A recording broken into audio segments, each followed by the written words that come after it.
చాలామంది యవనస్తులు ఎలా ఉన్నారు, ఊరికి ఆ చివరి ఈ చివరి ఏముంటున్నాయి, బ్రాంతి షాపులు. అక్కడ ఎవరు ఉన్నారు, ముసలోళ్ళు ముక్కోళ్ళు ఉంటున్నారా? వెళ్ళేటప్పుడు వచ్చేటప్పుడు లైన్గా నుంచి ఉంటున్నారండి. చూడక్కర్లేదు, నుంచోక్కర్లేదు. వెళ్ళేటప్పుడు వచ్చేటప్పుడు చూసి ఇంటికి వచ్చి ప్రభువా అని కన్నీళ్ళతో ప్రార్థన చేస్తున్నాం మేము. హల్లెలూయా. ఎవరికైనా ఏది జరిగిందనుకో పాపం అంటారు. అయ్యో ఇప్పుడు దాకా బాగానే మాట్లాడింది బీసిపోయింది ఏంటే, అయ్యో పాపం. అందరూ అయ్యో పాపం అంటారు. ఆ పాపం స్టార్ట్ అయింది. ఆదాము వాళ్ళ దగ్గర నుంచి స్టార్ట్ చేసింది, దాస్యం కిందకి పంపించింది. శత్రువు ఇంకెవరో మీకు ఉండకూడదు. నా ప్రభు చెప్పే మాట బాగా వినండి. శత్రువు మీకు ఎవరు ఉండకూడదు. మీ హృదయంలో పగ ప్రతీకారం ఉండకూడదు. బాగా విన్నారమ్మా? పగ ప్రతీకారం ఉండకూడదు. ఆ పగ కలహాన్ని రేపుతుందని రాయబడింది. పగ దేన్ని రేపుతుంది అంటే కలహాన్ని. ఆ పగ పెట్టుకున్నటువంటి పగని రాయబడింది ఆదికాండంలో. చదువుతావమ్మా? ఆదికాండంలో చదువుతావా? కయ్యను హేబేలు మీద ఏం పెట్టుకున్నాడంటే కోపం తెచ్చుకుని పగగా మారిందంట, కలహంగా మారిందంట. కలహం ఇంకా దెబ్బలట ఏమో మాట్లాడుకోలేదు అసలు. వచ్చినట్టుగా నరికేసాడు అంతే. చూసారండి ఎంత భయంకరమైన తమ్ముడు. మళ్ళీ జ్ఞాపకం చేస్తున్నాను, తమ్ముడు అక్కడ ఏం తప్పు చేయలేదు. తమ్ముడు తప్పు చేశాడా? చెప్పట్లేదు. ఆయన ఏం తప్పు చేయలేదండి. ఆయన తెచ్చాడు, ఈయన తెచ్చాడు, ఇక్కడ నిలబడ్డాడు, ఆయన అక్కడ నిలబడ్డాడు అంతే. కానీ మర్నాడు పొలంలో వచ్చినట్టుగా నరికేశాడు.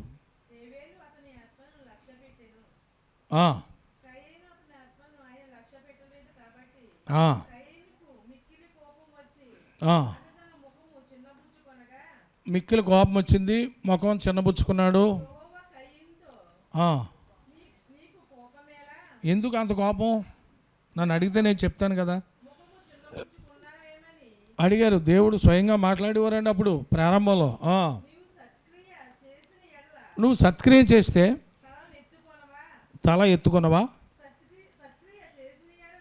నువ్వు మంచి పని, సత్క్రియ అంటే మంచి పని చేసిన ఎడలా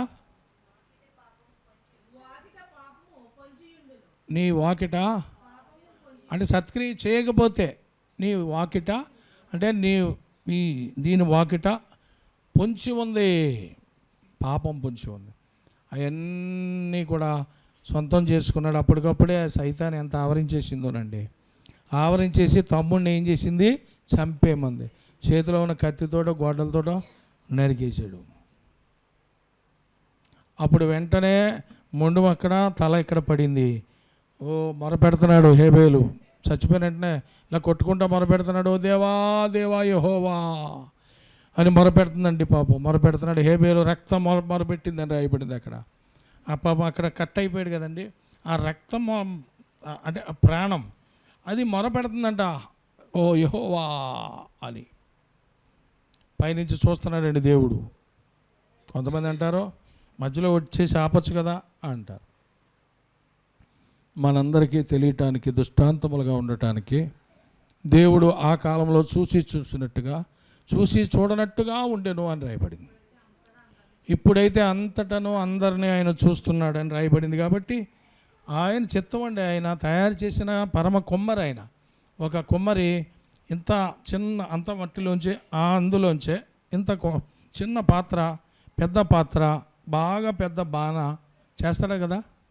కుమ్మని అడుగుతాం మనం, ఎందుకు ఇది పెద్ద చేసావు, ఇది చిన్న చేసావు? ఇదేమో మ్యారేజ్లో ఉపయోగిస్తారు, ఇదేమో చచ్చిపోయిన కాడ ఉపయోగిస్తారు.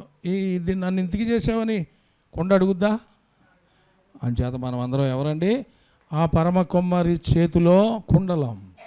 అలా పట్టుకుంటే ఎప్పుడు పగులుతుందో తెలియకుండా మట్టి కుండ అంట మనది.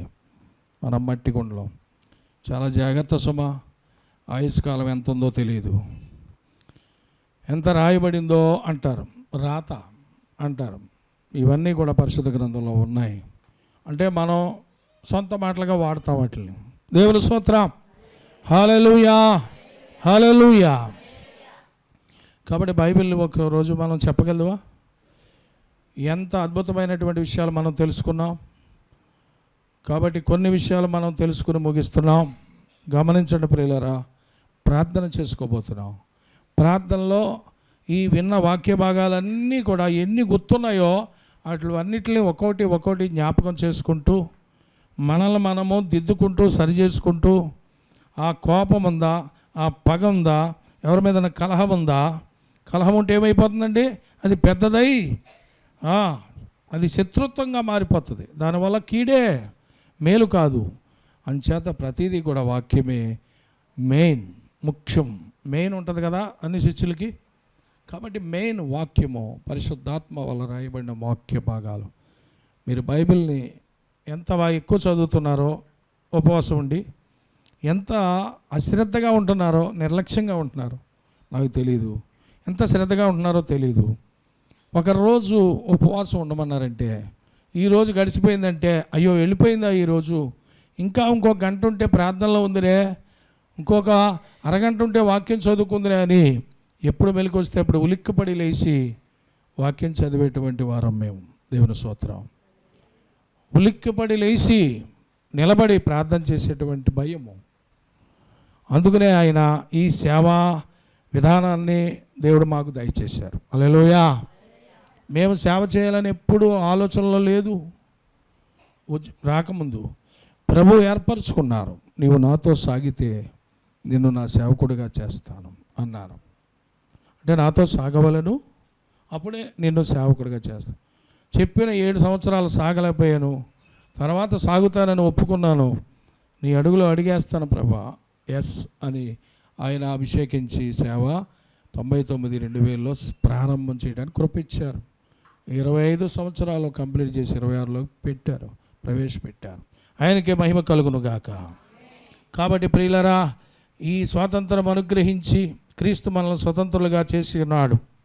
5వ అధ్యాయం మొదట్లో మళ్ళీ ప్రారంభానికి వచ్చాను. కాబట్టి మీరు స్థిరముగా నిలిచి, ఎలా నిలవాలంటే అండి, క్రీస్తులో వాక్యములో స్థిరముగా నిలిచి మరల దాస్యమును కాడి క్రింద చిక్కుకొనకుడి. ఈ 3 లైన్ల మీద సుమారు 1.5 సేపు మాట్లాడటానికి దేవుడు అవకాశం ఇచ్చారు. ఎన్ని లైన్లమ్మా? 3 లైన్ల మీద. దేవునికి మహిమ కలుగును గాక. ఇక్కడ ఉన్నాయా మనం చెప్పుకున్నాయన్నీ అంటే అన్నీ కూడా ఆది కాండంలోకి వెళ్ళిపోయాం. ఇంకా అనేకమైన విషయాలు ఎక్కడికి వెళ్ళిపోయాం, లూసిఫర్ పరలోకం వెళ్ళిపోయాం, అక్కడి నుంచి త్రోయబడినట్టుగా విన్నాం. వాడు ఎలాగ దాస్యం కింద మనుషుల్ని పెట్టేశాడో, వాడు పాపం అని మన నోటి చేత అనిపిస్తున్నాడు. మనం అనకూడదు ఇంకా, ఎందుకంటే ఆ పాపాన్ని పరిహారం చేశాడు యేసయ్య. హల్లెలూయా. ఆ పాప పంకితమైన మన జీవితాల్ని ఆయన రక్తంలో కడిగి, ఆయన శిలువ రక్తంలో మనల్ని శుద్ధులుగా చేశాడు. హల్లెలూయా. ఎవరైతే పాప క్షమాపణ పొందారో, నేను పాపినని ఒప్పుకున్నారో, పాపాన్ని విడిచిపెట్టడానికి ఇష్టపడ్డారో, చూపులో, ఆలోచనలో, తలంపుల్లో, క్రియల్లో, అన్నిటిలో కూడా పాపాన్ని వదిలిపెట్టి పాపానికి దూరంగా పారిపోతారని ఎవరైతే సిద్ధపడి సమర్పించుకున్నారో వారిని దేవుడు పవిత్రులుగా చేసి మారు మనసు ఇచ్చాడు. హల్లెలూయా. అదే స్వాతంత్రం. మారు మనసు మనం కలిగి ఉన్నాం అనుకోండి, నిజమైన స్వాతంత్రం మనం పొందిన వారమే. అదే మారు మనసు పొందినటువంటి వారు మనం ఏం చేయాలి? మారు మనసునకు తగిన ఫలాలు ఫలించాలి. హల్లెలూయా. మారు మనసు ఉందంటే చెట్టు ఉంది, సరిపోద్దా? చెట్టు ఒకటి ఉందండి మన దొడ్లో, ఎప్పుడు కాయదు, ఏం సుఖం? మారు మనసునకు తగిన ఫలములు ఫలించుడి అని చెప్పండి. మారు మనసునకు తగిన ఫలములు అంటే చెట్టు ఉంది, ఫలాలు ఉన్నాయి, బాగుంటుంది కదా. అప్పుడు అది మనం అనుభవించడానికే కదా వేసాం చెట్టు. హల్లెలూయా. అలాగే ఆయన తోటలో చెట్టులో మనం ఒక్కొక్క చెట్టు, ఒక్కొక్క విశ్వాసి ఏది ఫలిస్తుందో మారు మనసుతో దాన్నే ఆయన సిద్ధపరుచుకుని అక్కడికి చేర్చుకుంటాడు. దేవుని స్తోత్రం. అంత తొందరగా, అంత సులువుగా మనం ఆయన స్వాతంత్రాన్ని కాపాడుకోవటం చాలా కష్టం. మనకిచ్చిన స్వాతంత్రాన్ని అపవాది మళ్ళీ మరలా అన్నారు. చూసారా ఎంత అద్భుతంగా ఉందో ఆ వాక్యం. మరలా దాస్యం అనే కాడి క్రిందకి, ఇప్పుడు బాగానే ఉన్నాం, మరలా దాస్యం అనే కాడి క్రిందకి వెళ్ళకుండా మెలకువగా చూసుకోండి. చాలా అలర్ట్గా ఉండాలి. ప్రార్థనలో, వాక్యంలో, పరిశుద్ధాత్మలో, దేవుని యొక్క ఏర్పాట్లో కార్యాలు ఈజీగా చేసేస్తాడు ఆయనమ్మా. మీరు విశ్వాసం ఉంచిన వెంటనే అద్భుతాలు జరగబోతున్నాయి. మీరు ఎప్పుడైతే నమ్మిక ఉంచారో ఎన్నో వందల వేల కార్యాలు ఇక్కడ జరిగినాయి. ఈ చిన్న మందిరంలో ఎన్నో అద్భుతాలు జరిగినాయి, ఎన్నో స్వస్థతలు జరిగినాయి. క్యాన్సర్ బాగుపడ్డారు, ఎయిడ్స్ వ్యాధులు గలవారు బాగుపడ్డారు.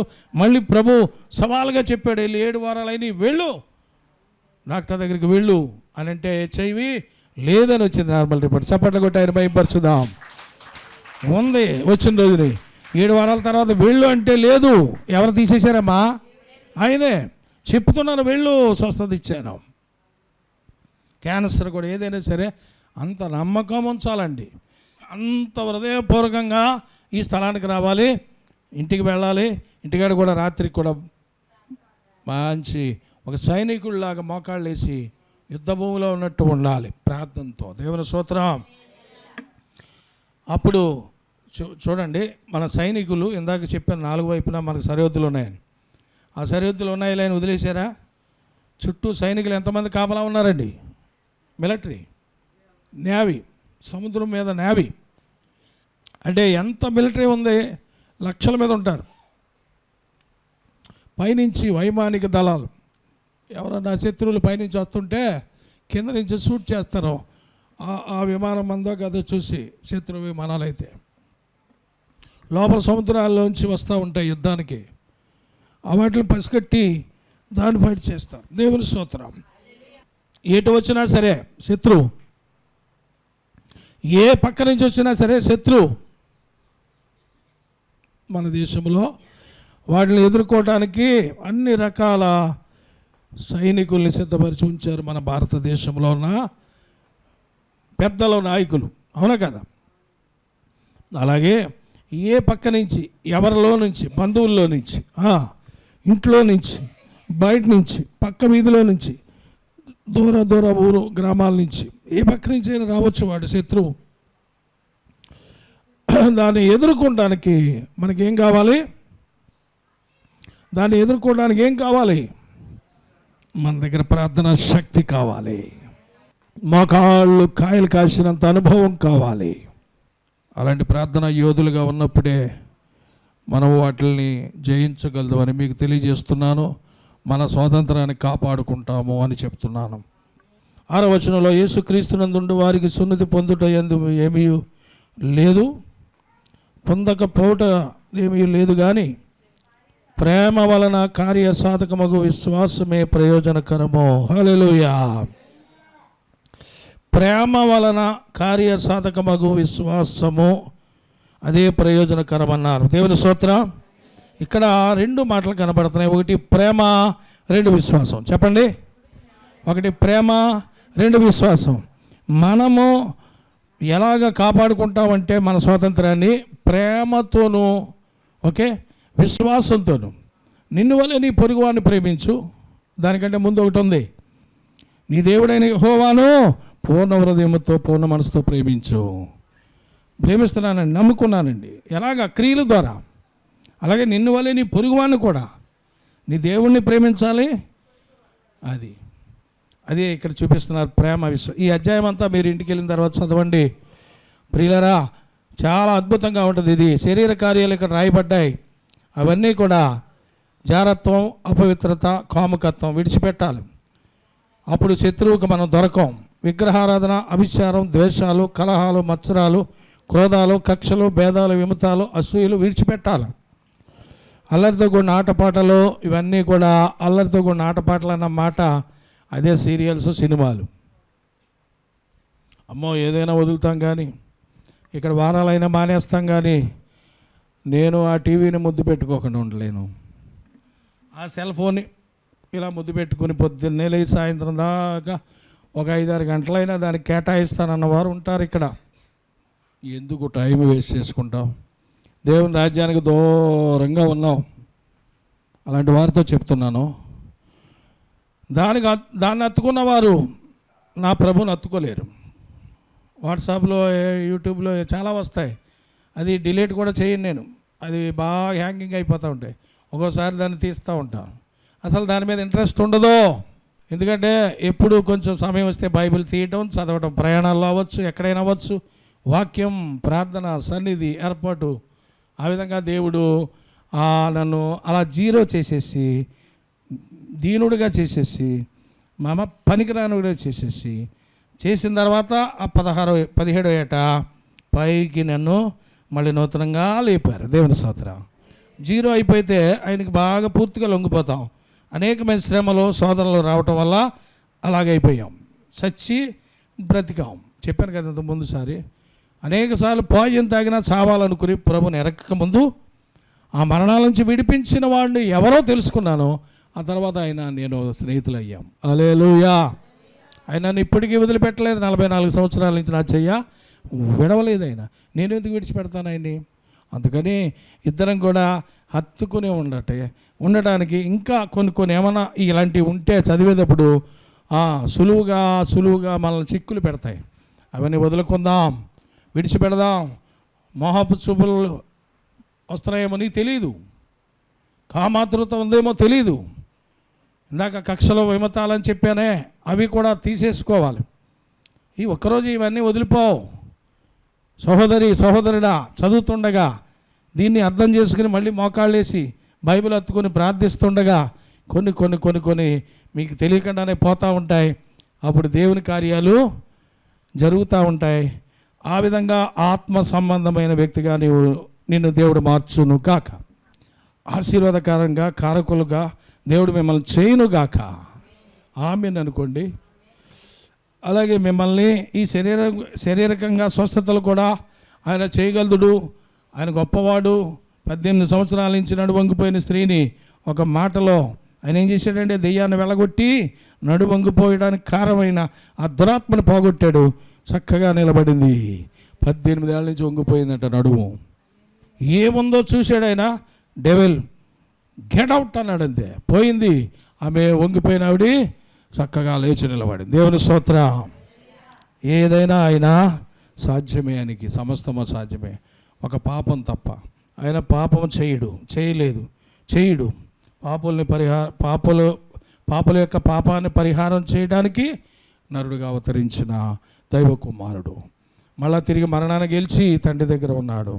మళ్ళీ వస్తున్నాడు, రాబోతున్నాడు. రెండవ రాకడ. మరణాత అంటున్నాం. ఆయన త్వరగా వచ్చును గాక. ఆమేన్. వాక్యాన్ని ముగిస్తున్నాను ప్రియులారా. స్వాతంత్రం గురించి, దాస్యం గురించి చాలా విషయాలు మనం తెలుసుకున్నాం. ఇంకా పత్రిక పాఠాల్లో చాలా విషయాలు ఉన్నాయి. మరొక సమయము దేవుడు మనకు దయచేయును గాక. దాస్యము క్రింద, సాతాను దాస్యము క్రింద ఉన్నవారిని కళ్ళు మూసుకోండి. సాతాను దాస్యము క్రింద నలిగిపోతున్న వారిని, సాతాను కాడి కింద మగ్గిపోతున్న వారిని ఆయన విడుదల చేయడానికి ఈ దేవాలయం ఏర్పాటు చేశారు. అనేక దేవాలయాలు సిద్ధపరిచారు. అనేక మహాసభలు ఏర్పాటు చేస్తున్నారు. అనేక మందిరాలు దేవుడిచ్చాడు. దాస్యము చెప్పాం కదా, ఆదామవల్ని దాస్యం కిందకి తీసుకున్నాడు. అలాగే కయ్యను హేబేల్ని కూడా తీసుకుని ఒకడిని ఉంచాడు, ఒకడిని తీసేశాడు అని మనం అనుకుంటానికి లేదు. కానీ వాడి యొక్క క్రియలు అక్కడ మనకు కనబడుతున్నాయి. చాలా జాగ్రత్తగా ఉండాలి. మనం చాలా జాగ్రత్తగా ఉండాలి. చాలా శక్తివంతుడిని, బలవంతుడిని అని వాడు అనుకుని శత్రువు మన మీద ఫైట్ చేస్తున్నాడు. కాబట్టి అపవాదిని ఎదిరించుడి, వాడు మీ యొద్ద నుండి పారిపోవును. ఎప్పుడు అంటే తేజో సంబంధమైన యుద్ధోపకరణాలు ధరించుకున్నప్పుడే, వాక్యము బాగా నీ గుండెల నిండా ఉన్నప్పుడే, పరిశుద్ధాత్మ అనే వరమును పొందుకున్నప్పుడే,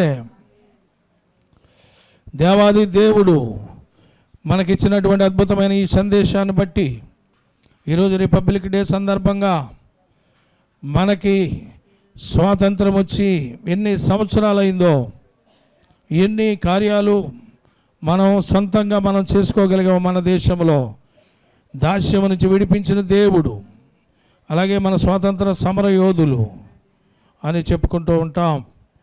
కాబట్టి శత్రువు ఒకడున్నాడు. మనం భూమి మీద ఉన్నంతకాలం మన మీద ఫైట్ చేసేవాడు. మనల్ని ఎప్పుడు దాస్యం కింద ఉంచాలనే వాడి యొక్క ఆలోచన. కానీ దేవుడు వాడి కాడిని విరగొట్టాడు, వాడి తల చెతగొట్టాడు. సిలువలో ఆయన మరణించి లేవడం వల్ల మరణపు ముళ్ళును విరిచాడు. గట్టిగా మన చేతులు పైకెత్తి చప్పట్లు కొట్టి ఆయన మహింపరచుదాం. మరణమాని విజయం ఎక్కడ?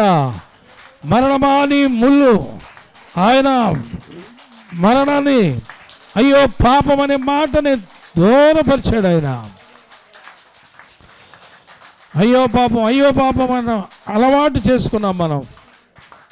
కానీ ఆ పాపాన్ని ఒప్పుకుంటే మన నోటమట అది రాకుండా చేస్తాడు. ఆయన జాలిపడే ప్రేమ, నిజమైన ప్రేమ, విశ్వాసంతో దేవుడు మనం ఉండమని మనకి తెలియజేస్తున్నాడు. ప్రేమ పూర్ణుడైన, ప్రేమ స్వరూపి అయిన, ప్రపంచాన్ని కలగజేసిన వాడు. హల్లెలూయా.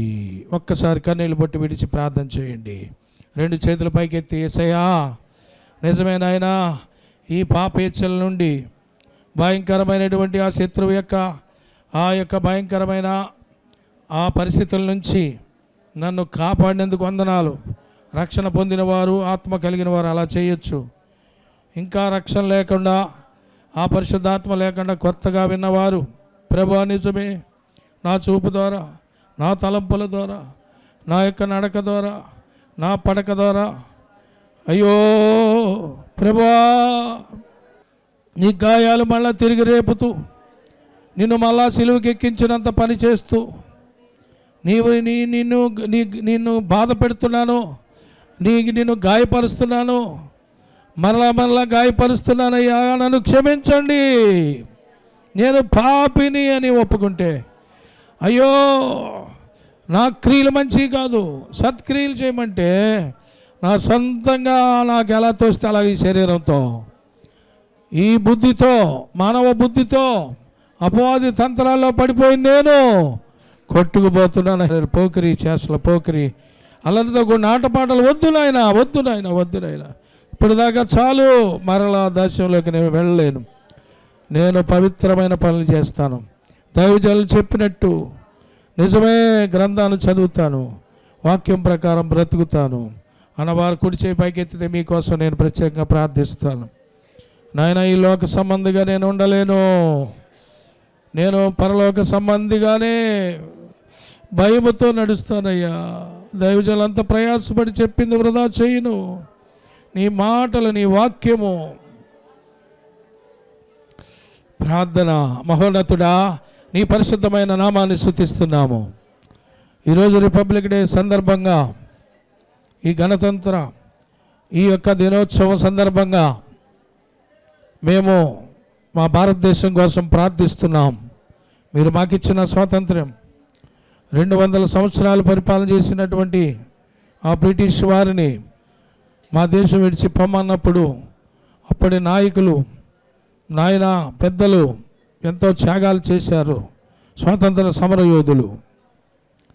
అలాగే పరిశుద్ధ గ్రంథంలో ఉన్న మా పూర్వీకులు మోషే గారు లాంటి వారు, అలాగే అహరోను లాంటి వారు, మిరియాము లాంటి వారు ఐగుప్తు దేశంలో నుండి తన ప్రజల్ని, నా ప్రభా ఎలాగా మోషే అహరోను నడిపించారో, వారి నాయకులుగా వాడుకున్నావో, ఆ దాస్యం అనే కాడి నుంచి విడిపించావో, అలాగే ఇప్పటికీ దాస్యం కింద ఉన్నవారు ఎవరున్నారో వారు, అయ్యో నేను సాతాను దాస్యంలోనే ఉన్నాను, నేను ఇంకా నాకు పాప ఆలోచనలు వస్తున్నాయి, ఇంకా నేను చెడు కార్యాలు మానలేదు, నేను కొన్ని వ్యసనాలు అలవాట్లు మానలేదని వారు క్షమించమని నీ వైపు చేతులు చాపుతున్నారు.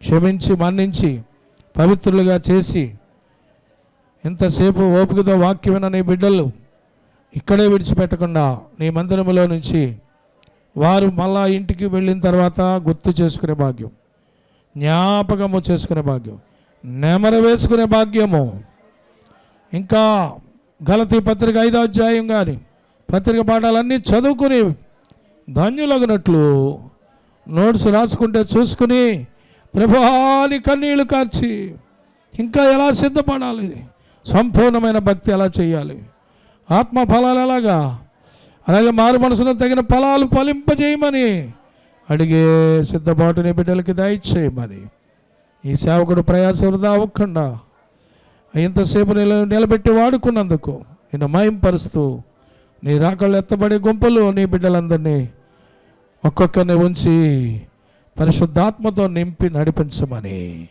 నజరేయుడైన యేసుక్రీస్తు వారి నామమున స్తుతించి ప్రార్థించి వేడుకుంటున్నాం పరమ తండ్రి. చాలా శ్రద్ధాభక్తులతో వినయ విధేయతలతో ఓపికతో మీరు విన్నందుకు నా యొక్క దైవ సన్నిధి పరిచయాల తరపున నా యొక్క హృదయపూర్వకమైన వందనాలు. అందరికీ వందనాలు. టీవీ ముందు కూర్చుని ప్రతి వారము గురువారం రాత్రి 7 గంటల నుంచి 7:30 వరకు వింటున్న ప్రియమైన వారలారా మీకు వందనాలు. అలాగే ప్రతి సోమవారం 12 గంటల నుంచి 12:30 వరకు పగలు మధ్యాహ్న కాలంలో వింటున్న ప్రియులారా వందనాలు. ఎంతో దూరాల నుంచి వాక్యం విని అయ్యో మా సమస్యలు ఇవి అని ప్రార్థన చేయించుకుంటున్న బిడ్డలారా మీకు వందనాలు. God bless you. ప్రభు మిమ్మల్ని అందరినీ మెండుగా దీవించును గాక.